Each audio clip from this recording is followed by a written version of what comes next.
When it was revealed that Dead Space Extraction was going to be a rail shooter, fear arose that this game would be just another quick cash-in. Personally, I was skeptical that they could maintain the same level of tension of the first game while still managing to keep the player engaged the entire time. Rail shooters, or guided first-person experiences as EA puts it, have always been about non-stop action. So how would Dead Space make the transition to that format? The answer? It doesn't. This is quite literally the slowest paced rail shooter I've ever played.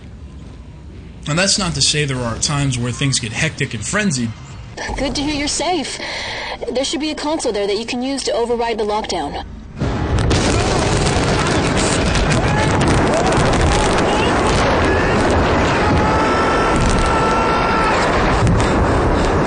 For the vast majority of the game, you're slowly moving through corridors, air vents, and even stopping to argue with the other survivors. But that's not a bad thing. It actually helps give the game its own identity and really makes it a completely different experience from something like House of the Dead Overkill or Resident Evil Umbrella Chronicles. Those two, to me, wouldn't be too out of place in a mall arcade, whereas Dead Space Extraction just would not be the same without a dark room and a kick-ass surround sound system.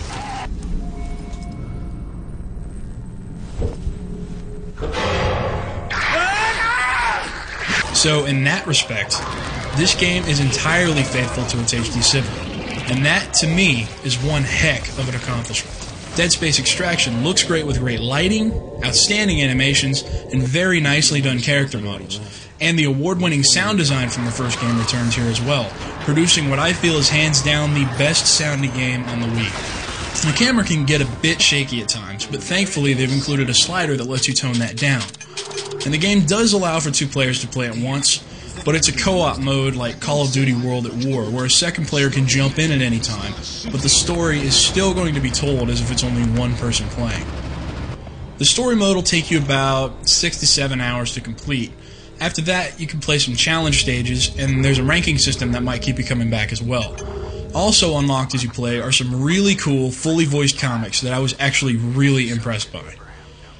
Some of the negatives of the game are there's no real separated cutscenes in the game, so even though you may be playing a stage for the second or third time, you can't skip any of the dialogue, and some of the scenes can be pretty lengthy.